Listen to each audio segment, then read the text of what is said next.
After the first Republican primary debate, the candidates go back to their respective corners, hoping for a chance at second place. That much more on the Politically Tolerant. My name is Zachary Groper. And I'm Cooper Brown. If you like us, make sure to hit the subscribe button. Make sure to give us a thumbs up. Right. So with that out of the way, obviously this week we had the first Republican primary debate here, and I think it would be fun if we can kind of look over who we thought was the winners and who were the losers, because as soon as the timer started ticking, there was bullets and bombs flying everywhere. So I want to ask you, Zach, who you thought were kind of the standout figures in this, who you thought did particularly well, who overperformed, who underperformed. I have a little guess of who you might be rooting for. Yeah. I mean, I know we're gonna disagree with that a lot, but I mean, I think I have to mention the winners right here. I think DeSantis and Ramaswamy, to me, were the clear winners in this debate. In terms of their policy, and I think that they're the most consistently different than the other opponents, but also that their mannerisms and their leadership involving in the stage, I think, is a lot stronger than the other candidates. And I think, to me, probably who showed the weakness, to me, it was Chris Christie. I think off the bat, I think he had a lot to deal with in terms of his allegiances. Now, I know that remark, I think in the middle of the debate, Ramaswamy was calling him an MSNBC correspondent. Now, I don't know if that was a fair assessment, but there is some validity to that he does go on that channel a little too much for a Republican candidate. Well, I would definitely say that I'm very surprised, in particular because I had predicted for the longest time that I thought DeSantis was going to be the largest target of this debate. That did not actually turn out to be the case. It was actually Vivek Ramaswamy who was the most targeted candidate of anyone on the stage, probably for good reason, because he was actually the first one to start throwing bombs and start throwing accusations around. And we want to show some of these clips that have occurred. One of them was really, really fast right out of the gate. Vivek Ramaswamy basically saying that I'm the only person here that is not bought for and paid for. He said that in two separate occasions, and Chris Christie actually had a very good response to Vivek Ramaswamy right after that. And then Vivek then hits him back really hard as well. So there was actually a lot of fighting going on, and it was that in this regard was very entertaining. But you might see a little bit that we'll disagree about the effectiveness, I think, of the things that Vivek is actually saying here. Be honest, as Republicans, I'm the only person on the stage who isn't bought and paid for, so I can say this. The climate change agenda is a hoax. The climate... Hold on. In the last century. Listen. Hold on. I've had enough already tonight of a guy who sounds like ChatGPT standing up here. And the last person in one of these debates, Brett, who stood in the middle of the stage and said, "What's a skinny guy with an odd last name doing up here?" was Barack Obama, and I'm afraid we're dealing with the same type of amateur standing on stage tonight. Well, I think Vivek, and we could talk about the response to Christie, but I think what Vivek is doing here, he's playing the Trump card. If we're going to be honest, he went out the gates. Let's talk about the beginning of the debate. He went attacking everyone for being in super PACs. Now, that's a very Trump card to play. What he's trying to do, and I think what Trump actually did, I would say probably the best out of anyone in the debate platform, is that he tried to make the emotions out of that. Once you start to get the emotions out of your component, out of your debaters, they're going to start losing, because that's going to start getting to not think rationally and start trying to attack you. And I think whether that you can agree or not, if that was effective or not, I think it definitely got that to some of the candidates in the debate. Well, is it an effective debating tactic? Yes, that's true. And again, Donald Trump did that effectively.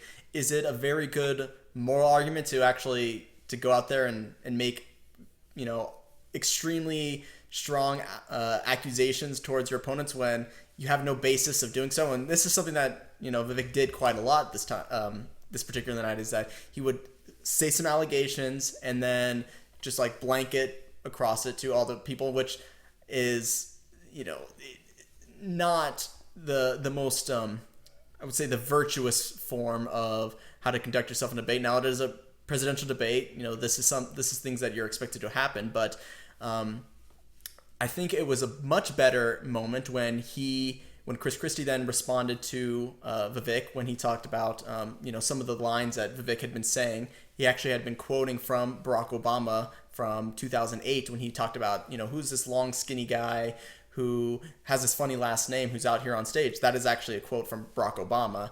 And then the line about him being a real life version of ChatGPT is really funny because, in my opinion, that's kind of how Vivek talks a lot of the time. But then Vivek then comes right back and hits Christie with a great line, which I think this is warranted because Chris Christie had hugged Barack Obama and was very cordial with him and was supporting him at several moments in his election. So those types of attacks I thought were very warranted. But when you were just casting blanket statements on the opponents, I think that's when things were less effective.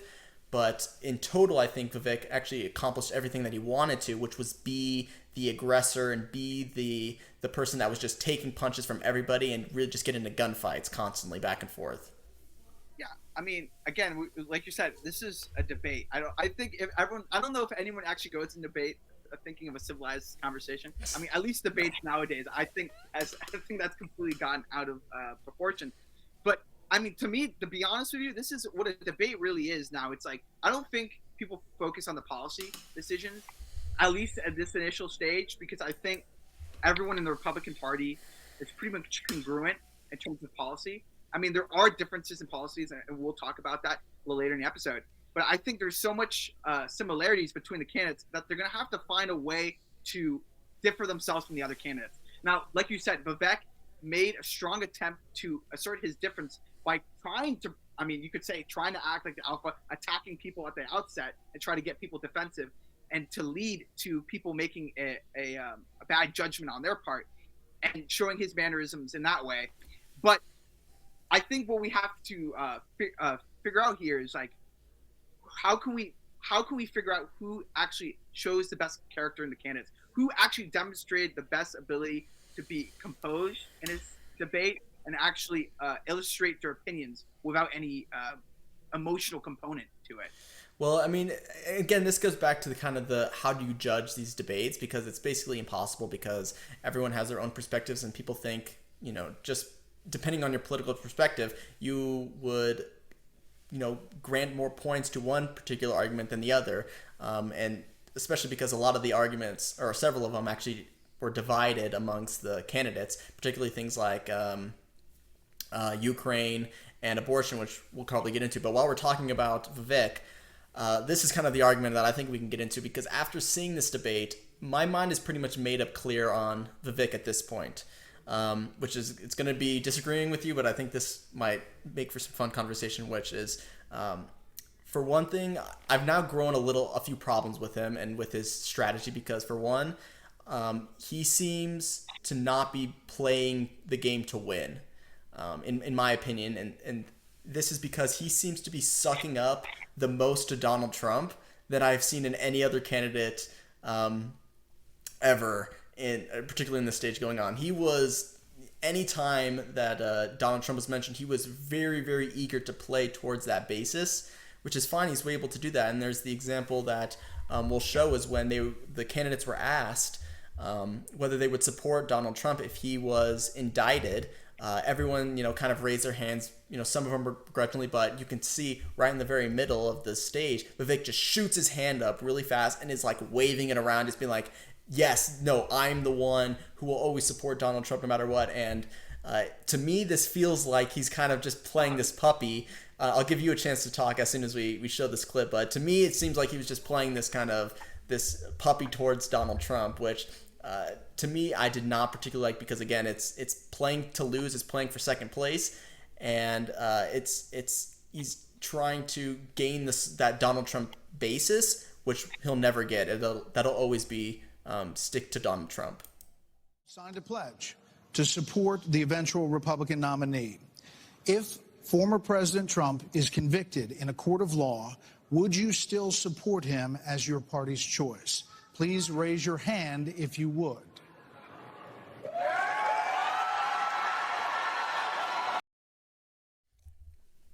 Okay, let's talk about this here. Okay, I think we can agree on something, but I think Vivek was trying to do, and I think, yeah, like you said, he has his own opinion, he has his own judgment in terms of Trump, and I think he made some valid arguments in terms of his perception of Trump and how unfair the indictments were. However, that being said, I think that kind of point on Trump kind of got away from a lot of his stronger points, right? I think his focus on Trump, and I think the ability, at least the viewer, to view it, especially, will focus primarily on Trump and his view on Trump instead of his actually other policies, which I argue actually were constructive. Now, we could talk about, his policies with climate change, or his policies with education, trying to remove teacher unions, or his opinions on Ukraine, trying to focus on the border, or how we should get rid of the gun epidemic, the high shooting by, building mental facilities. I think that's getting neglected in his points of view. And then just everything is going to talk about his views on Trump. And I think that's going to be mentioned significantly on news channels. I think you're completely wrong. I think that the part of his policy that people are excited about is the very Trumpian-based policies that he's projecting, which is fine. They're very good policies, but again, he's not playing this game to win. He's playing this game to be Donald Trump's favorite person, and you can tell because Donald Trump never attacks Vivek Ramaswamy because he's constantly praising him, and you can't not run against Donald Trump if you're trying to become the presidential nominee. And you can tell that there's a very big difference in this because throughout the debate, him and DeSantis actually agree tremendously on their policy positions, but the difference is that DeSantis actually has a record of a whole of years being the governor of a state that turned a purple state, one of the most reddest in the country, pursuing extremely conservative policies, the same things that Vivek says he would like to do, except he is only saying he wants to do those things. He's never had the opportunity to do those things because he's never been in politics before. And then we have another guy who's standing right next to him who has the accolades that have proven that he has been the most conservative governor in American history up until for decades at least. Right. What I'm saying, okay, at this point of the debate, when you're associating Vivek Ramaswamy and Donald Trump and the rest of the candidates, you could clearly see a difference between the other candidates. I mean, especially when obviously Chris Christie and Mike Pence towards the policies of Donald Trump. But what I'm trying to say here is that he's gonna always get associated with Donald Trump, and that's why I think he'll be second place. Now, I think there is a difference between the policy views of Donald Trump and Vivek, but he will always be labeled kind of like a Trumpian candidate because of his anti-establishment points of view, which I argue the same with Ron DeSantis as well, actually. But what I'm trying to argue here is that even though he has all these policy decisions, which I think are actually could help America, and they're actually, you could say, congruent with DeSantis, but there are also other policy decisions he has that actually could help America, that it's not going to, they're not going to actually consider that. They're going to actually consider him as a Trump candidate and on his field, which I think is an unfair assessment. But I think if he continues on his path with Trump, I think it's going to continue. It's not an unfair advantage because that's the reason why he's been gaining anything in the polls to begin with. He went from 1% up to 7% in several polling averages, still becoming number 3rd in the entire race because he's been playing that Trump candidate, and because Donald Trump has never attacked him. He doesn't have he's been placating to that same base. That base isn't looking to attack him like they are doing to a Ron DeSantis, who Donald Trump takes every opportunity ever to attack because he sees him as the biggest threat to his likely spot at the nomination. He doesn't see that with Vivek, so he doesn't attack him. He sees that with other individuals that are attacking him relentlessly, like Chris Christie, whose his entire campaign is based on attacking Donald Trump. He'll attack him, but because Vivek is playing that same card as Donald Trump, praising him, then you receive two things. You get praised by Donald Trump, and you will also lose to Donald Trump. I mean, okay. I think initially, I think we should get away from the Vivek, but I just want to end on this point, okay? We're talking about, I think we were talking about before, is that he was the first one to go against the indictments and pardoning Trump. I think he's been on that platform since his announcement to run for election. But I think also DeSantis also wanted to pardon the indictment as well. I think we should take that into account. But also, I want to say that a lot of it, I mean, he does have strong points. And I think the reason why, yes, there is that Trump component. And I think that's the reason why he rise in popularity. But I also think it's his vision, though, too. And I think that's what we're neglecting here, okay? And I think, actually, this is a strong point, DeSantis. And I want to mention this because they're both candidates. They're actually very young, right? I mean, young-ish. I mean, I think DeSantis, he's still, like 45, right? Something around there? He's in his early 40s, I believe. Right, early 40s. And then Vivek is 38. But I think what Vivek does very consistently and actually effectively in his campaign, and I think DeSantis has a way of doing that as well in his own way, is that he uses himself as a young candidate with a different vision for a conservative future that differs than other people. And I think that's actually separate from the Trump, because Trump is actually, I mean, he is old. Let's be honest. He's almost in his 80s, right? Like Biden. So that he's using that and his young conservative values to distance himself from other candidates and his different vision for America, bringing back, some Reaganism to America. I think, but in his youthful vision, I think that's what's bringing him higher in the polls, in my opinion. Except, I would agree with you, except the fact that he's not been the most consistent individual about his policy positions. There was a question where they were asked about the climate change and whether it was man-made or not, and it was a silly question that kind of got deflected. But Vivek Ramaswamy was saying, no, I've never believed that climate change was ever man-made, and that's when he pointed out to everybody that everyone else was bought and paid for, which is a ridiculous statement because what individual that's associated with climate change would try and buy out a Republican? Like, that would never happen ever. That's just a silly concept, and the fact that Vivek said that is ridiculous. But he has changed his positions on that, and particularly in that particular point where months ago he did say in an interview that it is very possible that climate change is man-made, and then in the presidential debate he says the opposite. So he does have a slight history of being inconsistent on his positions. Might be because he's learning, might be because he's changing his mind, whatever. But to say that he is just this bastion of like conservative values, I mean, it not necessarily be true, because these things are changing, and he has had a history of changing his opinions on these things. Yeah, I mean, again, I don't know what was completely said in the scenario, so I can't really comment on the climate change issue.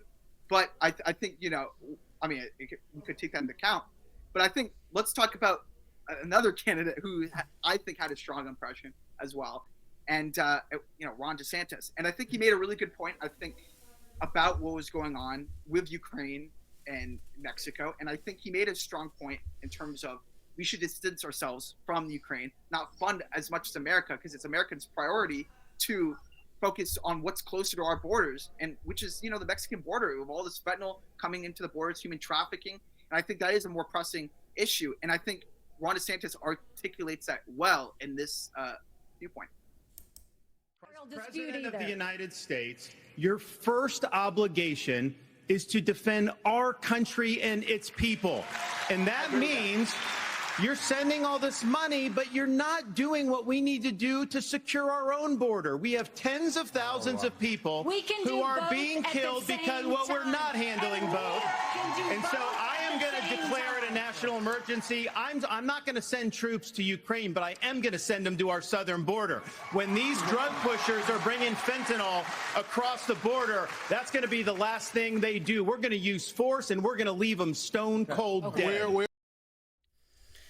So I think this moment in the debate actually does a lot of good justification, kind of showing the division that the current Republican Party is at, because Ron DeSantis here was talking about how, we need to pull funding away from Ukraine, which has now become like a very prominent viewpoint amongst the conservatives. Vivek, saying the same thing. So they're kind of the ones talking about this, or taking that particular issue, where other individuals like Nikki Haley and Pence were talking about, the necessary need to fund Ukraine war. And this is an argument we can get into.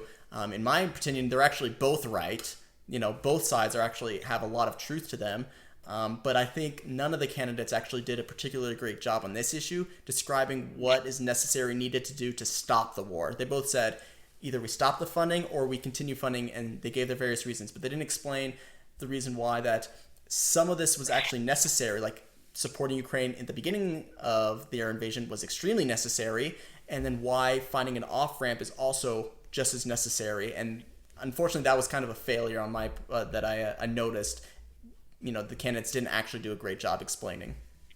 I mean, yeah, and on to that point, I think, it's not only that. I mean, like you were saying, okay, they had two views, right? Either they're for, the Ukrainian war or against it, funding and whether or not.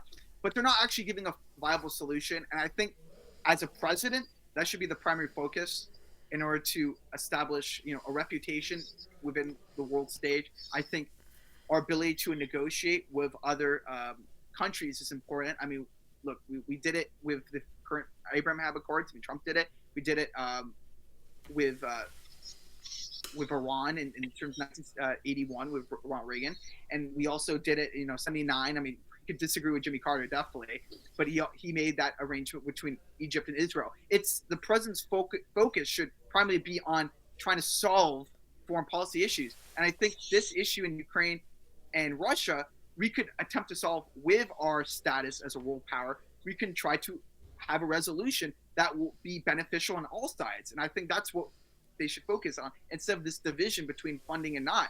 Because, yeah, we'll eventually stop this funding. I agree. We shouldn't be funding Ukraine as much. But no one's creating these solutions that actually are beneficial to America. Mm-hmm. Well, I think one of the things that people don't really take into consideration is, and I think this is actually Nikki Haley, who actually I think overperformed this night, and that was something that want to give her some credit for. I think this was actually her best moment, was when she was arguing for the necessity for funding Ukraine, which she's technically right. There was a time when it was very, very important to fund Ukraine, and she goes back and forth with Vivek about this, which I think actually probably, while we might disagree with the policy, I think this kind of shows the greatest moment that she had of the night, which was actually fairly decent. Killed Prigozhin. When I was at the UN, the Russian ambassador suddenly died. This guy is a murderer, and you are choosing a murderer over a pro-American country. First of all, Mr. Ramaswamy, you have 30 seconds. Mr. DeSantis, Nikki, I wish you well in your future career on the boards of Lockheed and Raytheon. I'm not on the boards of Lockheed and Raytheon, and Boeing came off of it, but you've been pushing this lie. You've been pushing this lie all week, Nikki. You want to go and defund Israel? You want to okay, let me address that. I'm glad you brought that up. I'm going to address each of those right now. This is the false lies of a professional politician. There you have it. So the reality is, America less safe. You have no foreign policy experience, and it shows. And you know what?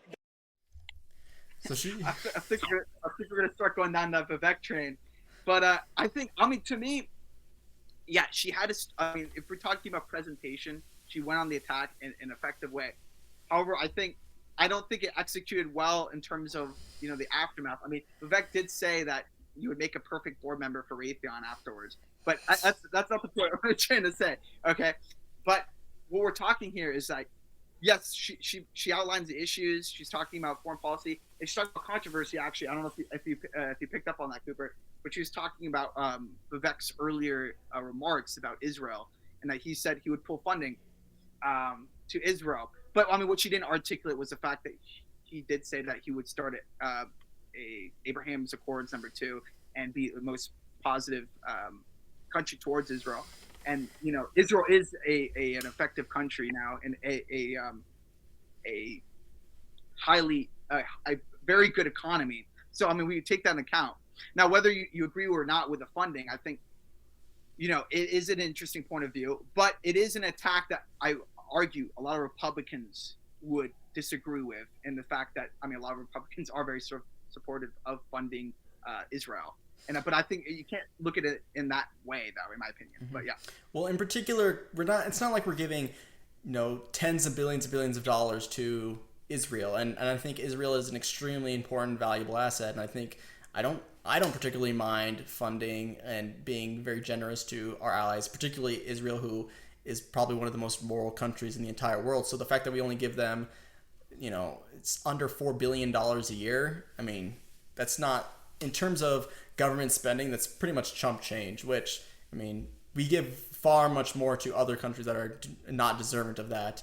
So the fact that we give some money to Israel, that's something that I have no problem with, because they are such a valuable ally. But I think, again, I was saying that Nikki Haley was punching Vivek, who was, kind of asking for it the whole time. And again, I know you're going to say that the rain on that kind of comeback was good. Again, to me, it was kind of like, if you're going to say things like this, you're going to say like, oh, you're on the board of this company, you're on the board of this corporation. You can't just say these things. You have to provide evidence to provide, to show that these things are true.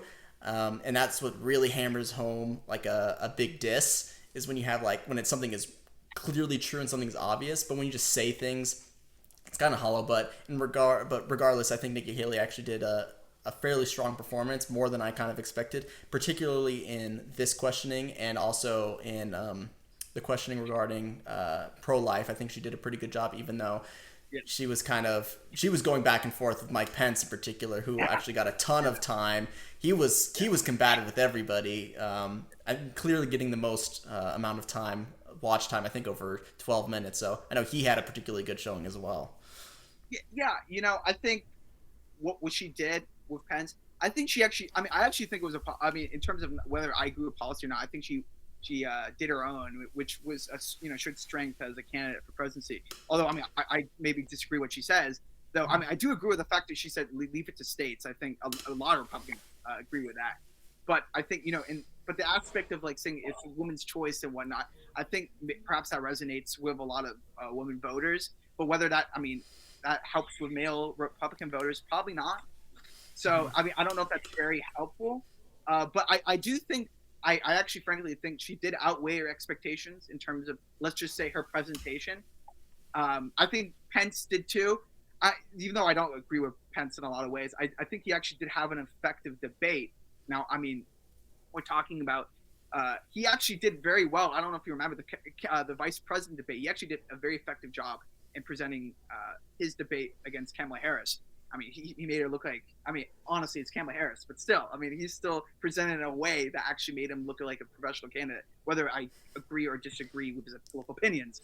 Well, that's not very hard to do when you're debating Kamala Harris. That's very easy. Yeah. So you're just a human with a functional brain, and you can make her look like a slug. So that's not hard to do. But I also agree with you. I think Mike Pence, while he is not a candidate that I would particularly enjoy voting for, I think he did a very good job. I think he's a good debater. I think he was throwing a lot of punches. Again, also at Vivek, who was taking heat from all sides, where there's a very interesting clip that has been, or an exchange that they were occurring, where they were kind of talking about the soul of the country. And this kind of also shows the divide that I think is also splitting the Republican Party, this idea that Vivek is saying that there is there's a torturedness in the soul of the country that needs to be addressed. And then Mike Pence, who kind of has this old school Republican angle where it's like, no, the people are actually good. It's not something that's a disease with the people. It's something that's the government is not living up to the people. And I think this is actually a great example of kind of the two differing thoughts that are dividing the Republican Party in one of every number of different ways. An identity crisis, Vivek. We're not looking for a new national identity. The American people are the most faith-filled, freedom-loving, idealistic, hardworking people the world has ever known. We just need government as good as our people. Well, Mike, I think the difference is you might have, some others like you may have on the stage, it's Morning in America speech. It is not Morning in America. We live in a dark moment, and we have to confront the fact that we're in an internal, sort of cold cultural civil war. You are and we have to equating the recognize American people with the failed government in Washington, D.C. We just need government as good as our people again. So, let me just finish addressing that slogan, because I don't know what that slogan means. We need to shut down the administrative state. That's actually how we translate it. Yeah, so I think there's some issue. I think there's conversation actually on both sides. I think we can make a problem with the government, and to be honest, I think us as people, we're very divided on both sides. But I think I want to talk about the government, right? You're saying we need a good government, and that is essentially a very valid argument. I think what we see, our government has been failing us a lot as of late in terms of their abidance to the Constitution. We could just see that. We've talked about this in numerous occasions, but we talk about the Twitter files. We talk about the spying on censorship. We talk about Biden, the ignorance of the DOJ with Biden. I think there is much conversation in terms of our view on government. I think we do need an effective run government. But I also agree with what Vivek says, that there is a darkness with us as a population that we have to not ignore, in the sense that we are divided significantly by, whether a Democrat, Republican, whether white or black. I think it has been the most we've been the most polarized in a very long time, perhaps even since the Civil War. But as a population, we're so disagreeable on the simplest thing that I think it could. I don't think it will lead to violence. Hopefully not. But I think that is something we should address, and I think this is a good platform to do so. But I think in the future we have to bring back the heart of the American people, because I think that's something we're not talking about. And I actually think, and I want to talk about DeSantis, because I think we didn't talk about him a lot today. But he was talking about, they were arguing about Trump, and he said we should focus on the future. How we'd be good candidates. Essentially, I think that is a positive outlook, because if we focus on the past and what we view on Trump, I mean, even Biden, though I think Biden should at least get an impeachment inquiry. But if we focus primarily on what the past is, we're not going to progress as American people, and we're not going to progress and unify together. That's what we need in a candidate, because we're so divisive on the political views, and we see that significantly in the Republican primary debate. But as a whole, as Americans, we have to find some way of bringing back that American identity. Well, I don't disagree with any of those things that you just said. I do want to bash Vivek a little bit more, because at the end of that clip, he talked about how he was making fun of Pence for, repeating another talking point slogan, even though I think Vivek is full of slogans, and that's how he talks, is just in slogans. But regardless, I'm gonna bash Vivek a little bit, because I think watching the debate made it clear about my opinions on him, which I don't particularly care for because of the things I've already outlined before. But I think you're right that he does do a good job in addressing there's a cultural problem going on. There's a problem with the soul of the country because we're so divided. But I also think that Pence is also correct in regards to the fact that we have such a weak government, and this is just kind of, it forms the cyclical kind of repetitive nature of the government enforcing culture, which then reinforces law, which then enforces government, and then it just keeps going on and on and on into this vicious cycle, which has led us to the degradation that we're in today. But I do want to bring up one more thing about DeSantis that you did talk about, is because I do want to highlight kind of, I think, his best moment of the night when he was talking about, and this was kind of his game plan the entire time, was talking about the effective actions he's taken in Florida. And one of them was firing several of the prosecutors that were funded by George Soros, that have led to violent or high levels of crime throughout the country, and how he has been an individual that has actually taken the initiative and fired these terrible prosecutors. Crime's at a 50-year low Not in Florida. not in Miami. We're happy with that. Well, the statewide, it's a 50-year low. And so here's the thing. These hollowed out cities, this is a symptom of America's decline. And one of the biggest reasons is because you have George Soros funding these radical left-wing district attorneys. They get into office and they say they're not going to prosecute crimes they disagree with. The inmates start running the asylum. There's one guy in this entire country that's ever done anything about that. Me. When we had two of these district attorneys in Florida elected with Soros funding who said they wouldn't do their job, I removed them from their posts. They are gone. And as president, we are going to go after all of these people because they are hurting the quality of life and they are victimizing innocent people in every corner of this country, and it will stop when I get into office. Okay. Overall, I've been saying that, sorry, I didn't want to finish this, but overall I've been saying that, I've been kind of praising DeSantis a little bit, even though I don't necessarily think that he had the greatest showing in this performance or in this debate. I think that he actually was trying to be effective in not taking income and fire, because I think he is the most vulnerable candidate. And so a lot of the discussion has been centered around Vivek because he was so confrontational with everybody. DeSantis had his moments, and I don't know if I necessarily think that this debate's going to have any positive effects on him, but I think he did an effective job in avoiding any negative effects. I think with DeSantis, I think, he was actually effective in some ways, and I'll outline one soon. But I think he actually was effective in not actually engaging. I mean, you could say that's actually might be a positive in the debate, that he didn't engage other people. You might say it's a negative because maybe that's what creates, the fan base, essentially.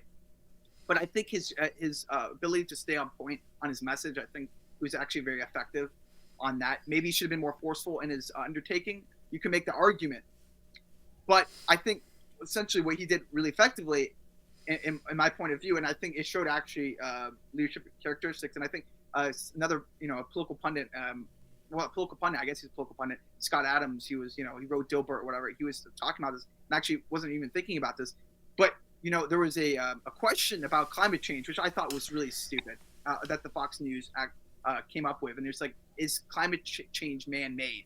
And that, it's kind of essentially trying to trap you in that situation. And then, DeSantis, in a leadership kind of role too, even, the people with him, debating with him, he was like, yeah, no. I mean, I think that's a stupid question.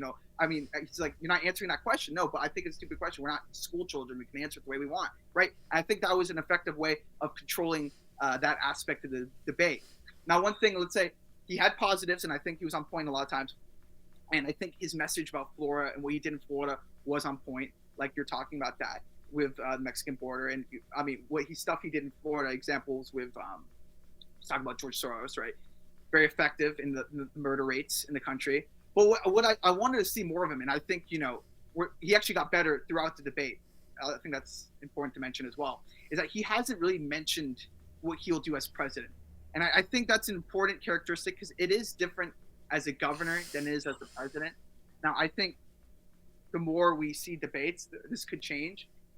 But I think we have to see a different persona or a different way of approaching the debate in future debates. But I think since it's the first debate, it's generally not going to be your strongest showing anyway. So, but I think his messages were clear and on point, and I think he did a good job in this debate. And I have to disagree with you again about the idea that he isn't putting out, policies, things that he would do as president. I think he's actually, through his actions and things that he's done as a governor, he's been saying, these are the things that I'll do as a president. So in that regard, I actually disagree with you about, the messaging that he's been giving his campaign. But regardless, I want to, say that these individuals, basically Mike Pence, Vivek, DeSantis, Nikki Haley, Chris Christie to a tiny bit, these were kind of the outliers of the presidential debate. Everyone else was flat. Basically ignored them. They shouldn't have been on stage. To be honest. You remember their names? I think Hutchinson. I think it was Hutchinson. Yeah, Hutchinson was on there, and then there's some other, a couple other people. But it wasn't. Yeah. It was not particularly interesting, and I don't think they necessarily needed to be there. And hopefully in future debates, the field will be less crowded, and then we can get a little more punching back and forth, because there was actually a lot of good firefights going on, and it was pretty actually enjoyable for a Republican debate. But before we leave, I do want to talk a tiny bit about, the giant elephant that wasn't in the room, which was Donald Trump, who decided to talk to Tucker Carlson instead, which, was it a good idea? Was it a bad idea? Who really cares? It probably allowed it for more fun going on in the primary debate because they were able to punch back and forth. But if you watched the Tucker debate, honestly, it was very boring. It was just a standard interview. It was not even worth watching. I don't think it was worth necessarily commenting on because it was softball after softball. So in regards to its entertainment value, not one of Trump's best performances. So if you wanted to watch actually some fun, you probably should have watched the Republican debate. Yeah, and I think, the only thing I would say is his disappearance in the debate might have led people to think, oh, where's Trump? That bombastic personality in terms of a debate, because that's where he shines, I guess, necessarily. But he did get over, I think, 200 million on Twitter. The debate itself wasn't really entertaining. I do agree with you on that. I don't think it was a really interesting topics. But it was weird that it was playing at the same time as well. Like, I don't know if you noticed that. I think there was some reaction. The reason why Trump did it there was a point you wanted to make, at least, and that to illustrate that, you know, he's there, but he's not there. You know what I mean? That, you know, his figure is at the debate, but it's not at the debate. I think that's that illusion Trump was trying to convey, that he is the Republican Party, which is obviously, I mean, not true completely, you know. But I think that's what he wants to convey, that, like, you know, without me, this is not a debate. You know what I mean? I'm Trump. You know, I own this place. Even I think that's what it was definitely what he was trying to do. I don't think it was particularly that successful, but, you know, at this point, I don't think he's going to participate in any presidential debate, and I won't be surprised if Joe Biden never debates him ever again, because he's just going to point to the fact that you never participate in any debates. Why should I? With that being said, Zach, we got to wrap this up, but I really appreciate the discussion we've had.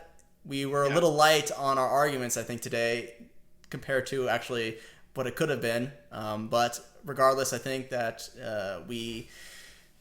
you brought some interesting points, and I really appreciate the time and effort you took watching the debate and bringing those ideas forth and sharing them. Yeah, I mean, same way. I think, you know, it's always positive when we can have a genuine conversation about politics to create a future that is better. And I think that's why we want you guys to watch us, to continue to have these type of conversations, to progress as a nation instead of divide, which, I mean, we're seeing a lot in this country, as we talked about, with a lot of candidates. So if you like us, make sure to hit that subscribe button. Make sure you give us some thumbs up. It's great talking to you, Cooper. See you, brother.